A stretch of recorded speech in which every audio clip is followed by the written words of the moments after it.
Welcome to the Zohar class. I hope you had a good summer. The portion of this week is Pinchas. Pinchas, as you know, is the most talked about, the most important portion about healing. All the Kabbalists, this is their favorite portion. It's talking about the healing of mind, healing of the body. Like I said, we don't want to repeat the last year class. I highly recommend to go to eresculturalcenter.org and listen to our last year classes. We're going to move on. We're going to learn deeper, understand deeper. The more deeper we learn, the more deeper we understand, the more further our consciousness, our healing is going to go also. So this portion is famous for healing. What is healing? What kind of a healing the Kabbalah is talking about? If somebody is missing a limb, chas v'shalom, chas v'chalila, doesn't have a leg or hand, if by listening to this portion is going to grow a hand or going to grow a leg, not necessary. This portion is talking about the healing of the conscious, healing of the mind, healing of your character, healing of who you are, regardless of your physicality. One of the main words in this portion is shalom, means peace, means peace. It's the most famous word in this section is shalom, as a cut vav. The vav in it has a insertion, it's not a complete vav in the shalom. Should I explain about the shalom, or everybody knows what's the story about the shalom? You know, all the letters in the Torah are perfect. If one of the letters are not perfect, has a crack on it, or is not complete, you cannot use that Torah. That Torah is not usable until it's fixed. In this portion, there is, in the word shalom, there is a vav that it's cut. The vav is not complete. The vav has a crack in it. And if that vav doesn't have a crack, again, that Torah is not useful. We cannot read from that Torah. So, what's the significance of the word shalom? We know Pinchas is about healing, but the biggest secret of this portion is the word shalom, peace. So when we're talking about healing, not necessarily we're talking about the healing of the body. We're talking about the healing in the business, healing in the relationship, healing of relationship between you and your friends, your relatives, healing of relationship between you and your God, healing in your conscious, healing of who you are, having peace, having shalom, being complete. So how can we reach that point, or how we can learn from the action of Pinchas to bring that shalom and peace to ourselves?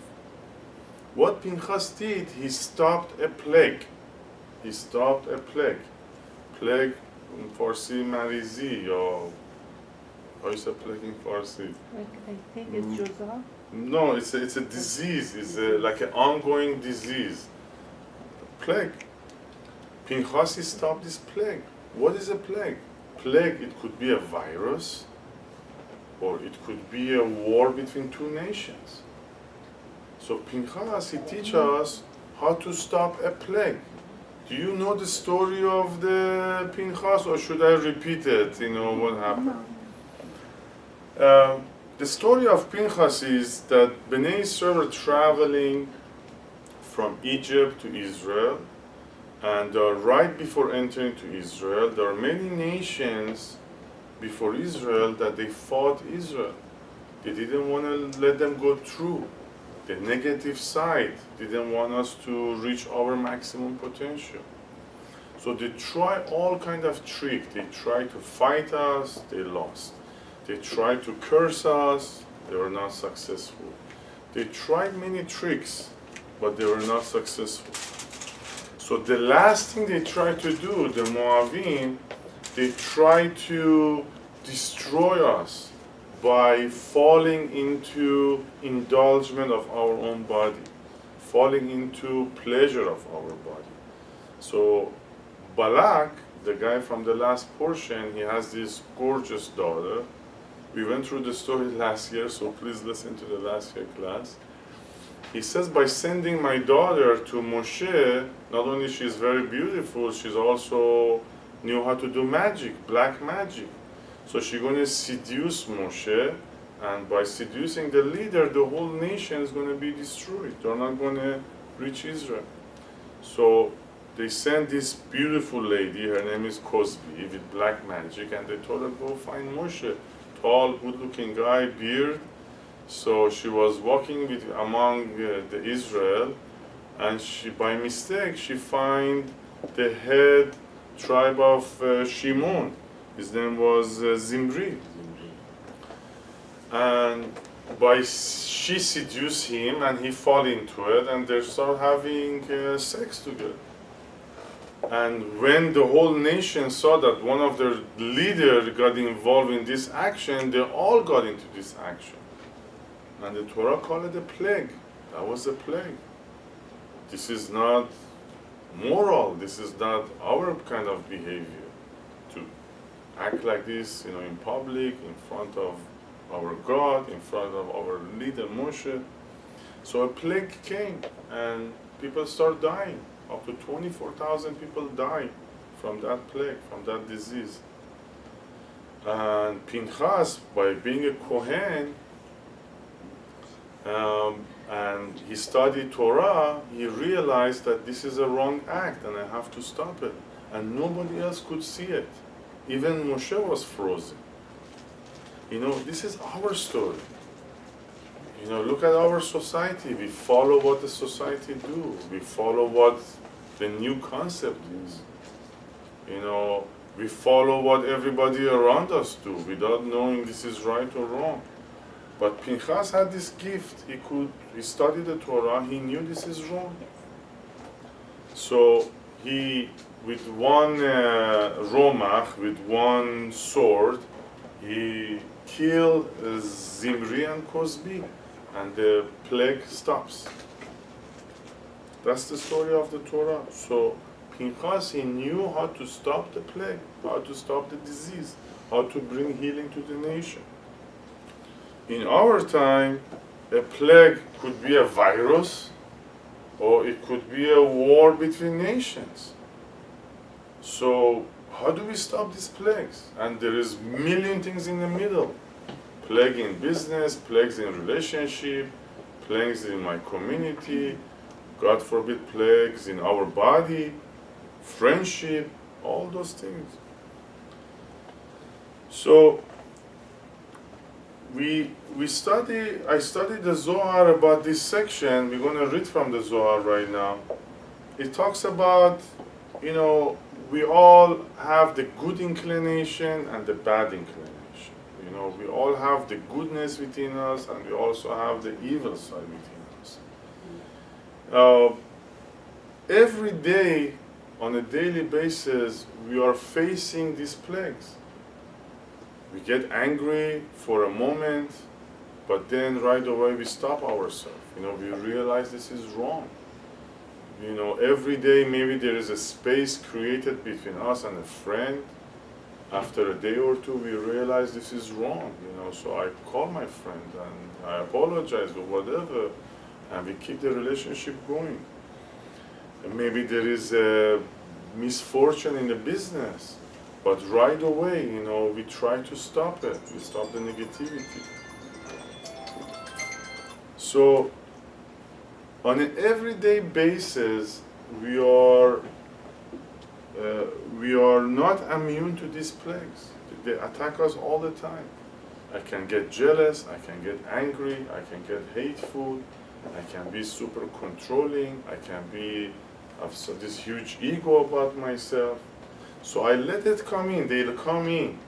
But if I'm smart enough, if I'm educated enough, I learn how to push it back. This is not me, this is not who I am. I don't want this plague to stay in my life.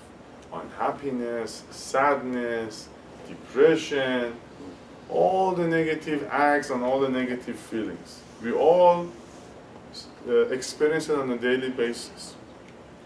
When it becomes a plague, when it comes in and stay for forever. When anger become part of who I am. When hateful become part of who I am. When judging constantly, when controlling other people, when the ego kicks in, I'm the most good-looking person, or I have this huge title. So when I let the negativity come in and stay in for a long time, then it becomes a plague. It's not temporary anymore. So they said Satan is the worst guest. It's the worst guest that you can have. Satan knocks on the door, if you answer in, he only comes in. If you let it stay in, he's gonna stay for lunch. If you're gonna make him comfortable, he's gonna stay for dinner. If you're gonna make him more comfortable, he's gonna stay the night. After a day or two, he owns your house. He's gonna kick you out of your body, and he owns your life. So it's life. We have to go through these challenges. We have to go through these negativities. But we have to learn to push it back. When we let it sink in, when we let it take control of who we are, then it's a plague. Then it's a plague. Let's start by reading from the Zohar that talks about this section, and then we're gonna talk more about it. We are in Pinchas book number 20, page 348, paragraph 416. Book number 20, page 348, paragraph 416. For whoever doesn't have a book, you can just listen to it. This is not only educational class, this is also a connection class. Yeah. By listening to this Aramaic word, by listening to this energy of the week, we have a connection. We enter the power of healing. We understand what we are made of. And then we can push back the negativities while they're temporary, before they become a plague and take over our life. So don't cross your hands, don't cross your legs. We are with the burgundy book. The blue book doesn't do it. So you can just listen, that's good enough. Amar raya meimana, batar de gufa ayehu mi'ilana de tovara, layad avar begufa, dala ayad beya yetzra ra veyetzra tov, lebeinonim, uletzedikim gemurim terin yetzirot, dechar venukvat telvayahu tovim, kagavna dechatan vekala, lerashaim gemurim, terin yetzirot baishin, kachar venukva bekol evar ve'evar misitra de samechme ve'nachash. The faithful shepherd said, since the body is of the tree of knowledge and of good and evil, there is no part of the body that does not have in it both the evil inclination and the good inclination. This being the case for ordinary people. In the case of perfectly righteous, each part does indeed also have two inclinations, which are male and female. You can read the rest at home. I'm going to explain what we just read about. It says, the evil inclination, all the negative attributes I spoke about, hate, anger, judgment, sadness, depression, separation, it's all part of us. It's within our body. We were born with it, and it's going to stay with us forever. But you're teaching us that the good parts, the good side of us, the good part of us, have to control, have to manage the evil side, the ugly side. Because it comes in, right away I have to wake up, push it outside. If I don't fight it, if I let it come in, if I let it stay within me, then it's a magafa, then it's a plague. It's going to affect my life, it's going to affect my relatives, it's going to affect my house. We talk very big, like judging and anger and hate. You have to look into your life. Are we jealous? Do we get angry over a cup of coffee, for example? Are we constantly judging people? Do I say I'm not happy with my car, I'm not happy with my life, I'm complaining, I let people make me sad, I'm judging constantly. So all those negative aspects, all these examples we give, if people make fun of me, they put me down, I have this crazy uncle, I have this bad neighbor.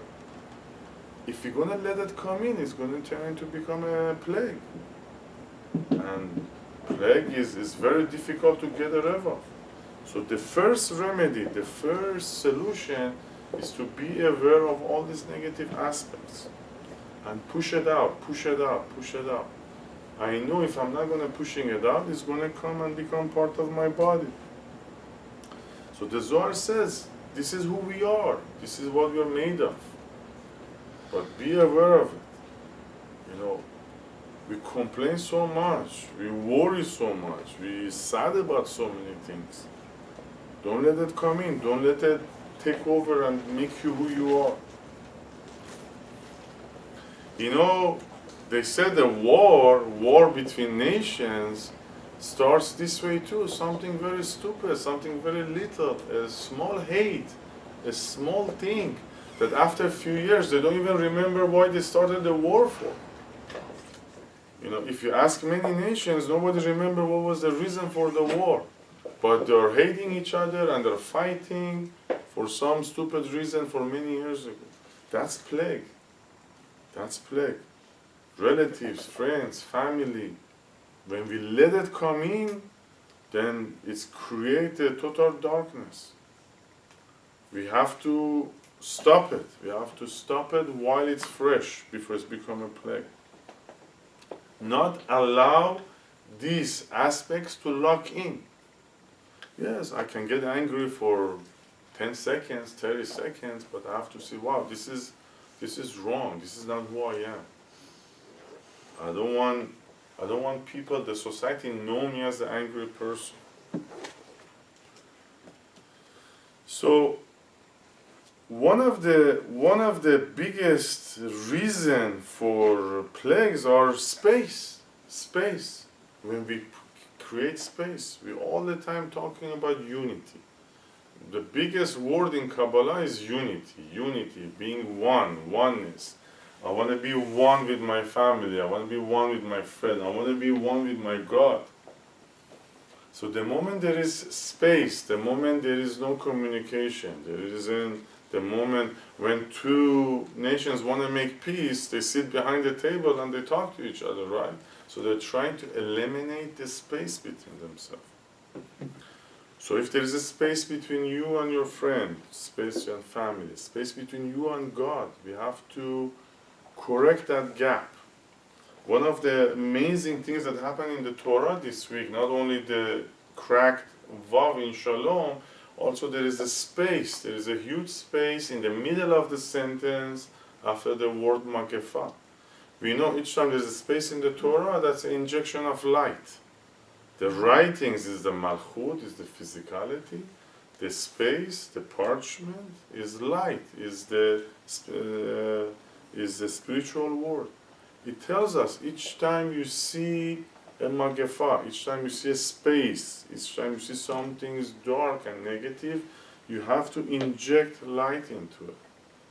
Another Jew said in a funny way, so something bad happened to you, the first thing you do is you laugh about it. Laughing is injecting light into that negative situation. So each time we see that there is a negative force, there is a plague, I have to have this ability to shift my consciousness and inject light into it.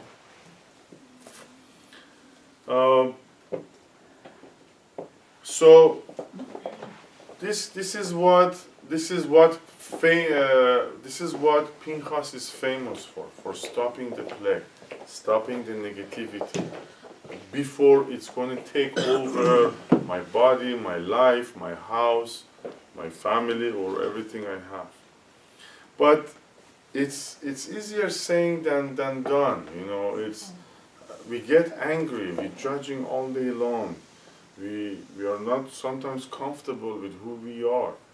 So we have to go back and because we had this break, we had this vacation, we didn't learn about Korach, we didn't study about Chukat, and we didn't study about Balak. Pinchas is the climax of these other three portions. By the way, the Pinchas, the Kabbalists, they call it the Yesod of the Torah. We are in the fourth book of the Torah. We are toward the end of the fourth book of the Torah.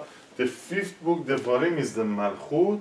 So toward the end of the fourth is the Yesod, is the seed, is the essence, is the most important part of the Torah, is Pinchas.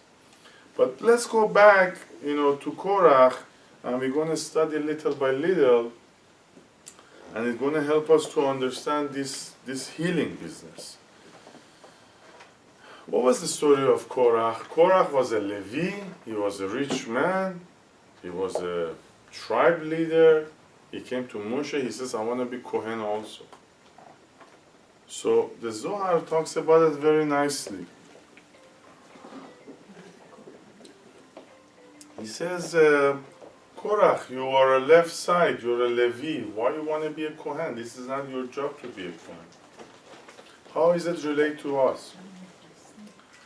Who we are, our DNA depends to three things. We talked about it before. The country we were born, our parents, and our zodiac sign. This is who we are. We're born that way and we cannot change it. We cannot change our country, we cannot change the country we're born, we cannot change our parents, and we cannot change our zodiac sign. So we were made in a certain way, for a purpose and for a reason. Because we had to be born in that country, this is our parents for a reason, and our zodiac sign, because we have a job to do. Like Korach. Korach was a Levi. We all have a job to do. Every one of us have a job to do on this planet. So if somebody is not rich, but he's very talented in music, he's going to say, you know what, I don't want to deal with music, I want to make money.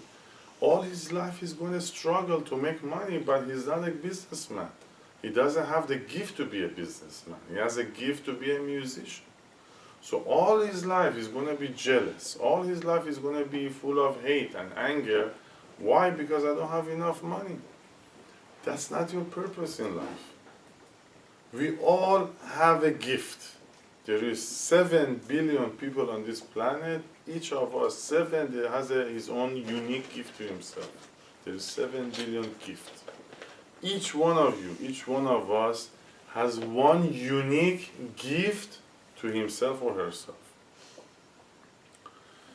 And our purpose, our job in this world is to use, to manifest, to be the channel for that gift. If I ignore my gift, if I push aside my gift, I don't care about my gift, I want something else, we're exactly acting like Korach. And Korach ended up dying right in the Torah. There was an earthquake and he died. All the money, all his power, all his title didn't help him. Because he said, you know what, the Creator, I don't want what you gave me, I want something else. Does it ring a bell? It's not us. We constantly says, you know what, to the Creator, I don't, thank you very much, we are Kabbalah students, at least we appreciate. We said thank you very much, but I want something else. I want more. So the Korach teaching us that you have a gift. You have a very unique gift. That's, by the way, Pinchas. There were 3 million people standing there and watching Cosby and Zimri doing this act. Nobody moved. Everybody were frozen. Nobody had the gift to see what's happening over there.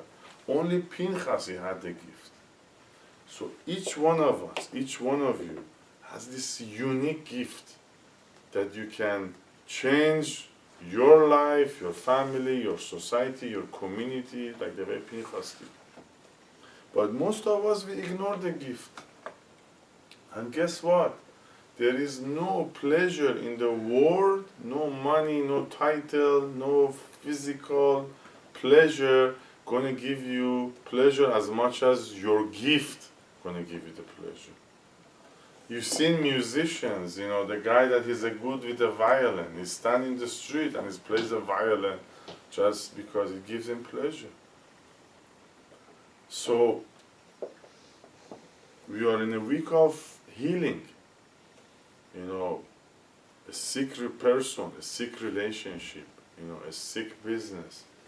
Are you fulfilling your purpose in this life?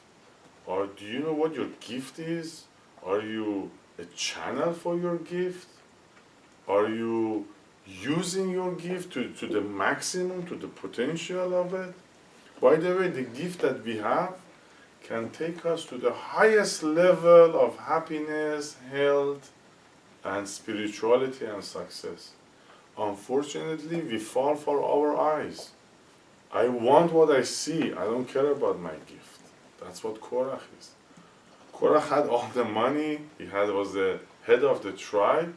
I don't care about all those things. I want something else. So this is us. We have a purpose. We have a gift. We have a unique character that can contribute to the world. Nobody else can do it. So if I find my gift, if I use it to the maximum, if I develop it, if I make it the main purpose of my life, then I'm going to bring healing to myself. That's what Pinchas, a great friend of mine, said something very interesting. It's what Pinchas did is he won the lottery. He won the lottery for $1 million, but he ended up giving a tzedakah, contributing all the $1 million.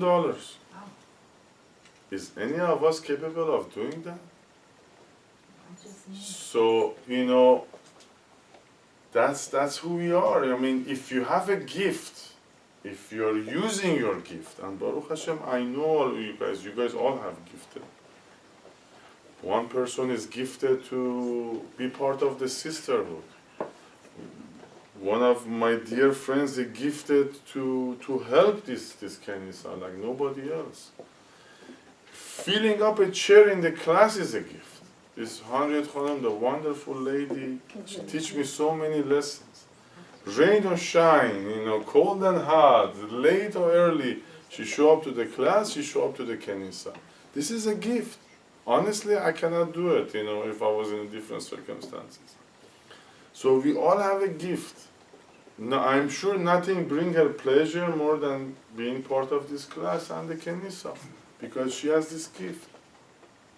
Some of us are musicians, some of us are doctors, some of us, you know, we are in the court system, lawyers, some of us are good brokers. So it's all a gift. We look at it as a profession. But honestly it's a gift. And if you use your gift not for selfish reason, not just to make money or just to be famous, honestly helping others, that's going to bring you healing. That's going to bring happiness to your life. Let's get technical a little bit. You know,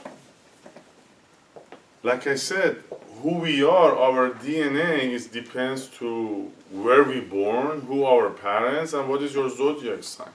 Did any of us decided any of those? One second. Did I decide to born in Iran? Did I decide to be a Gemini? No. So there was a desire. Somebody make a decision. Write down your question, please. And I have it already. okay. So there was a desire by the Creator to assign all of us to a certain job, to a certain purpose. How you say desire in Hebrew? Ratzon. Ratzon. Ratzon means desire. It was a desire's Creator to all of us born, have this height, have this look, have this family, who we are, because he gave us a gift to bring his wisdom, to bring his gift to the world.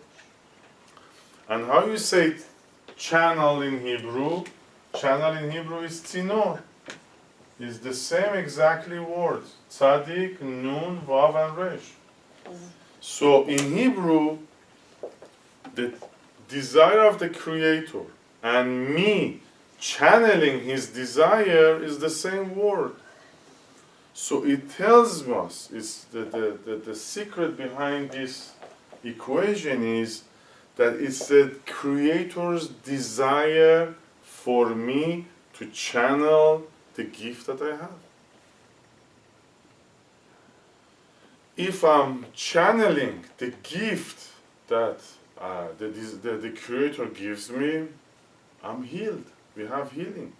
We have happiness. We have success.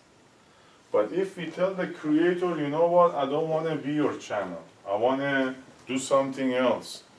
Then there is a separation. Then there is disconnection from my Creator's desire for me. So the first lesson of how to bring healing to our life is to nourish your gift. Find what your gift is. Instead of chase, I'm not saying, we all have to look for parnasa, we have to look for sustenance, we all have responsibilities, but give a chance, find your gift. And the more you develop your gift, the more you nourish it, make it bigger part of your life, that's the healing we are looking for. At the beginning of the class, we said, do you want to turn on the air conditioning? I'm sorry. At the beginning of the class, we said what healing means. If somebody, God forbid, missing an arm, missing a leg, is it going to grow an arm or leg during a Pinchas? I don't think so. It doesn't look like it. But imagine that person that has this deform or has a disease or has this lack. Imagine, going to start using his gift, realizing what his gift is.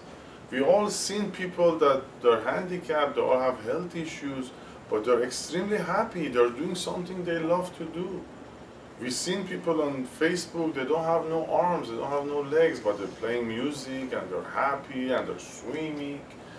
And honestly, they're happier than some, not sick people. So the healing aspect of our body is only the 1%. If we learn how to bring healing to our consciousness, which is the 99%, if you shine, if you are happy, if you put this good energy out there, nobody gonna even pay attention to that disease or sickness or the deform. So the lesson from Korach is concentrate on your gift. If you are desiring other things, it's going to bring chaos to our life. We have to look for sustenance. We all have responsibilities. But your gift is number one priority should be if you're looking for healing and happiness. And we talked about it in the past classes before. To find out what your gift is, if you don't know this far, it's in your zodiac sign, and it could be also in your, not could be for sure, is in your Torah portion. So one of the main way to study Kabbalah and to grow in it is to master your astrological sign and to know your Torah portion. Then you're definitely going to find your gift. And you need to nourish it, and you need to stop pushing it to the side and bring it to the main line of your life. The next portion was Chukat. Chukat is the most mysterious portion of the Torah, unexplainable. Shlomo HaMelech says nobody can explain it. Most of the Chachamim says, just leave it alone, you cannot learn it, but as a Kabbalah students, we don't take no for an answer, and we want to know what Chukat is. We talked about it last year. Chukat talks about purity and impurity. Purity and impurity. In a Kabbalah language, impurity means that I'm 100% involved in the physical world. Sickness, there is an end, there is a death, there is a bad business, there is a bad relationship, there is no God, chas v'shalom, there is no soul. What being kind, what being nice, just let me grab as much as money I can and run away. That's impure. And purity is, I know I have a purpose in this life. I know there is a reason for me being here. I know I was created. I know I have a creator. I know I had a past life. I have a future life. I know that the Torah is the absolute truth, the absolute emet. Purity means that I'm not going to fall for my eyes. The example I give you guys about the mikveh experience in Israel. We see ugliness, we see badness. This is not the truth. I'm not going to fall for it. I want to know the story behind the story. One of the good examples of Chukat is the Moshe, the Creator tells Moshe about getting the water out of the stone. Before we get to that story, again, where is my belief system? How high is my belief system? Am I believe just in a reality, or like Amir Jun says, there is a truth behind the reality? I believe in the Creator. I believe there is no end. It's an ongoing story. I have a purpose in life. There is a reason I'm here. I have to add to my wisdom. I have to add to my knowledge. What I see is the illusion. You know, like all of you guys, I was in a university before I studied Kabbalah, and they teach us in a high school and university evolution, and there is no creation, there was only evolving. We've been evolved from animals, from monkeys and lizards and whatever. And I was so involved in it. It honestly, it makes sense. I read so many books about it because I was not aware of this wisdom. And then when I started studying Kabbalah, I realized, how impure was my wisdom.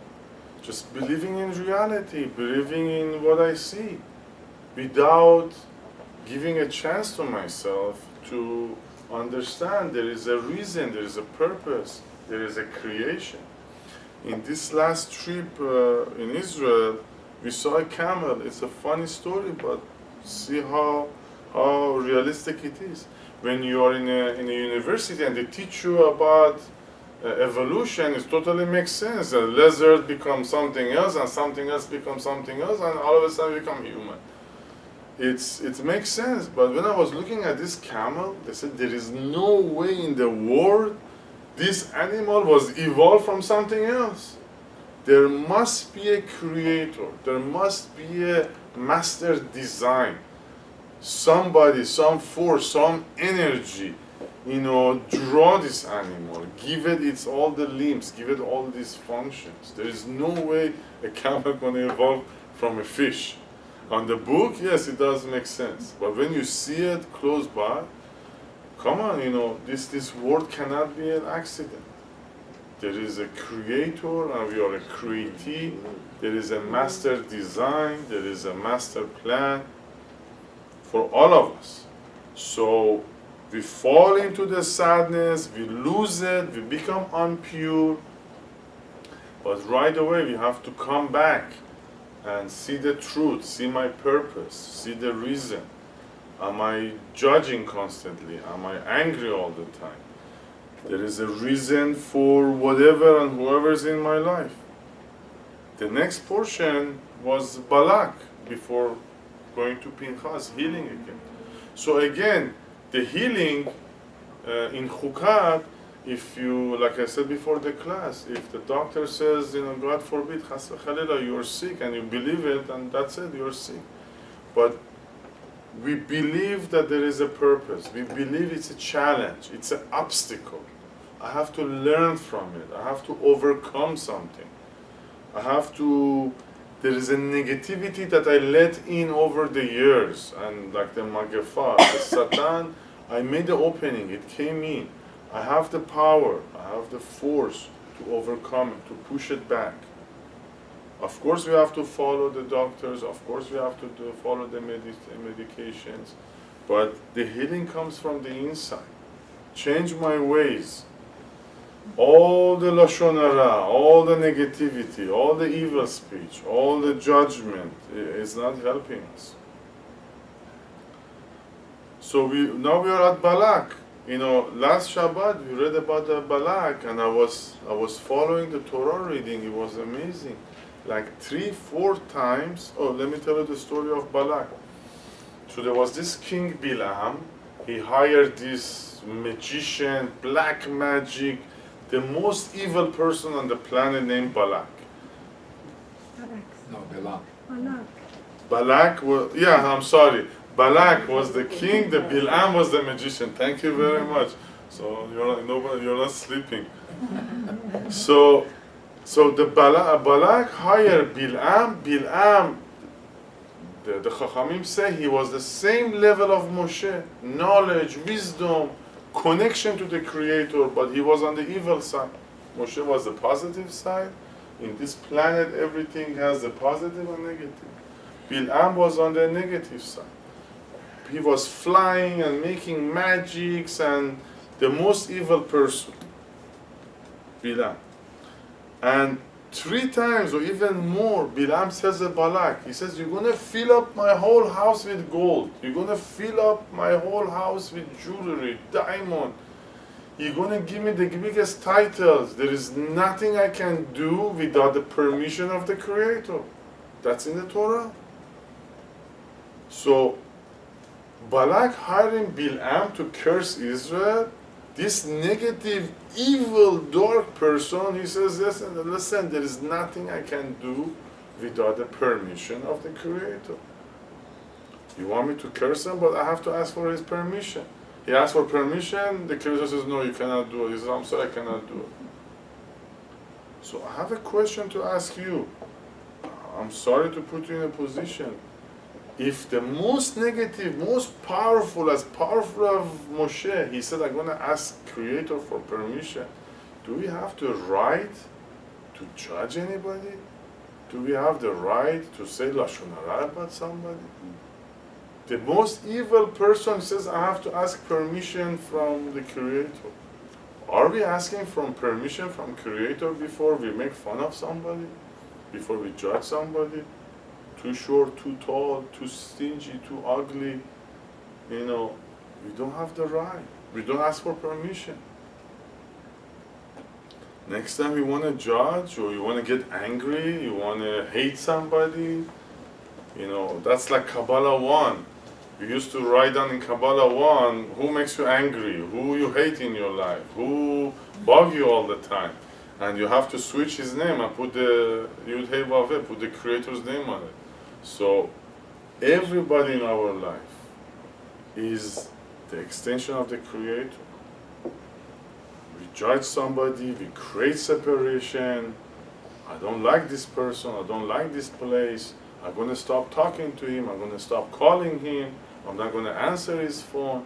Do you ask permission from the Creator to make such a judgment?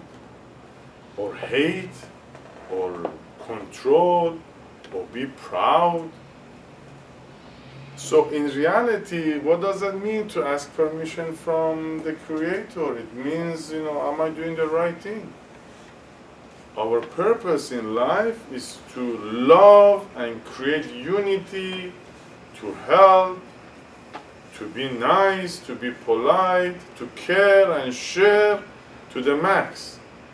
So anytime that I've stopped doing any of these qualities, it's like I'm not asking for permission. That was the biggest secret of Balak. Oh, by the way, in Chukat, I will start telling you about Creator telling the Moshe to get water from the stone. He says, talk to the stone, and I'm going to give you water. And Moshe go and hit the stone, and then the water comes out. That's the portion of Chukat, purity and impurity. How far is our belief system? Do I believe that only by hitting something I'm going to get a result? Only in the physical world? The Torah says, no, believe in miracles. There is a way out. There is a sickness, there is a bad energy, there is a disease, there is a magefa, there is a plague, there is an issue in our life. Don't just fall into the reality. No, it's impossible. It is possible.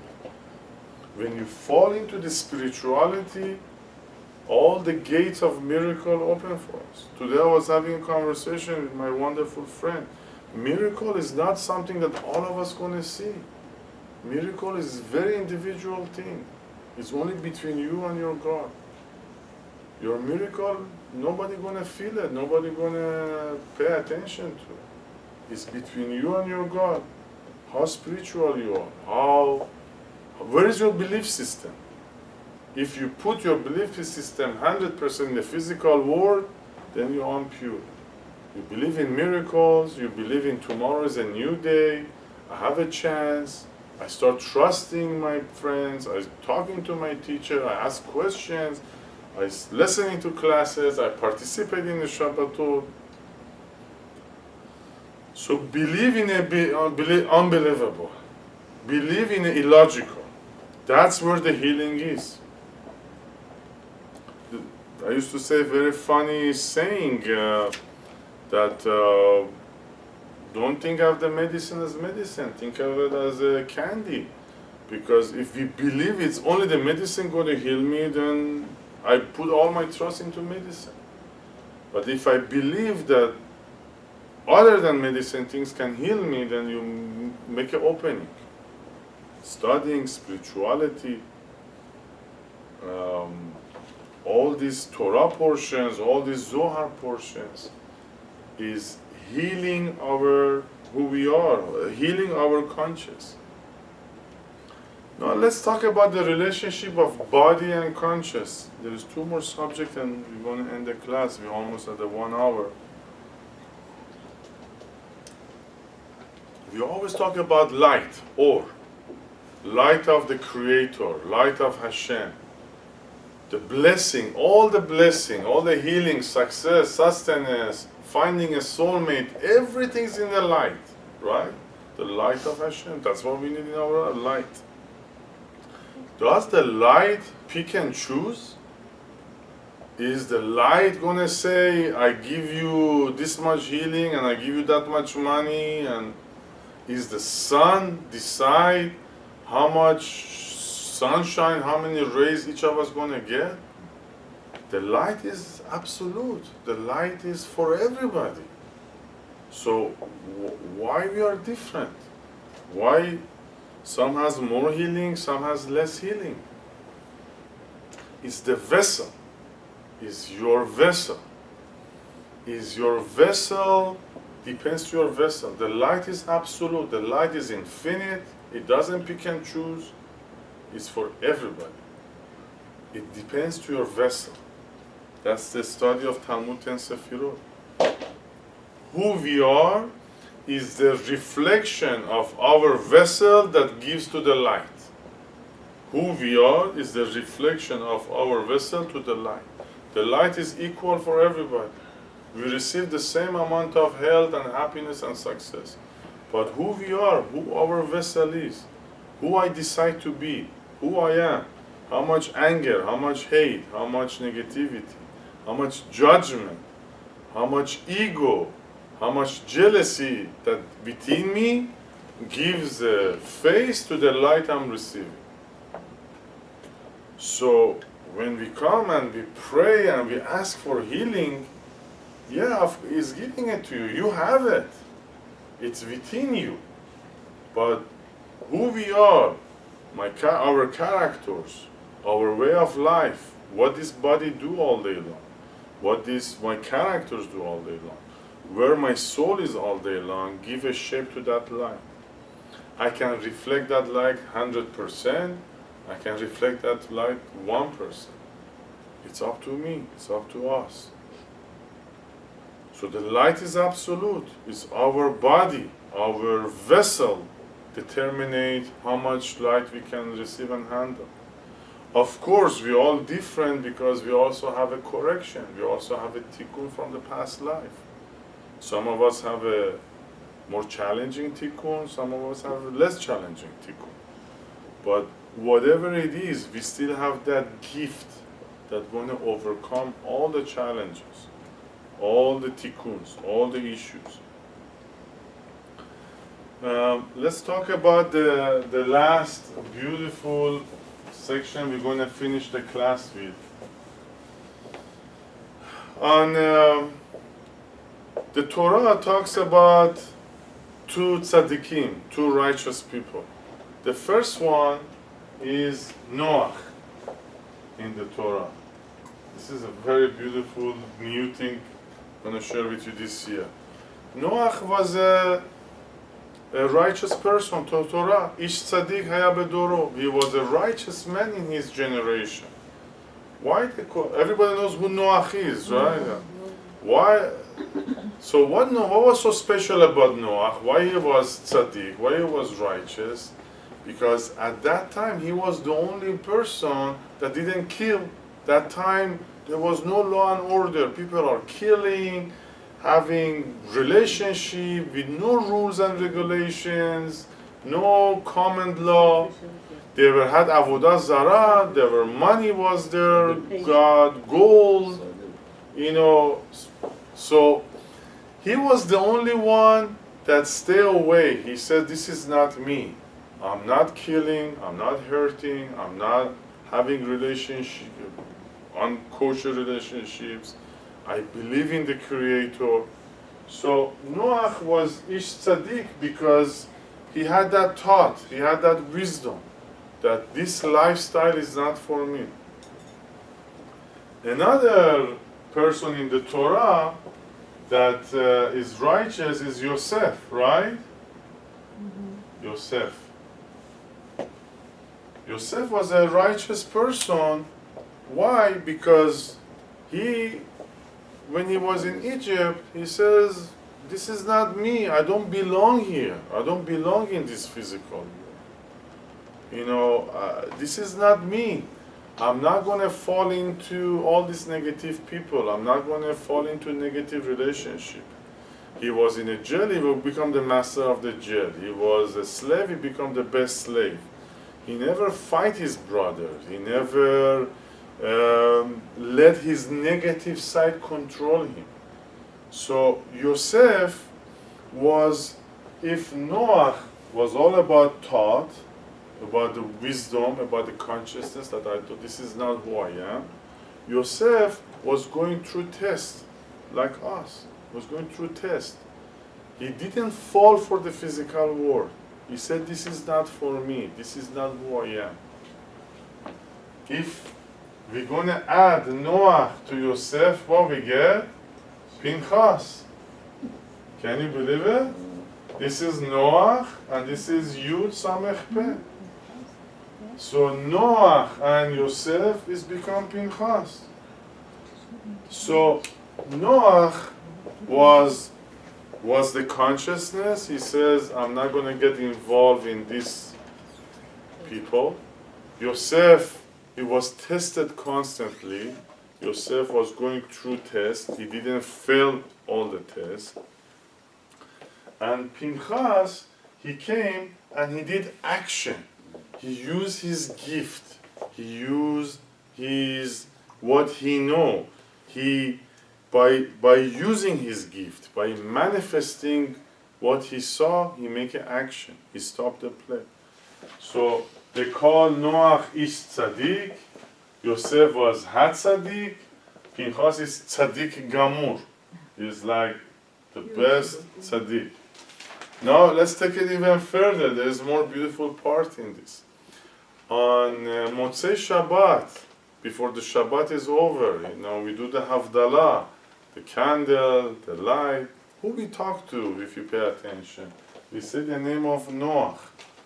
So I start my first day of the week with the consciousness of Noach. I don't want to do any killing. Of course, we don't kill. Killing means by putting down people, by looking down at people, killing somebody's character. He says, I'm not going to get involved in Avodah Zarah.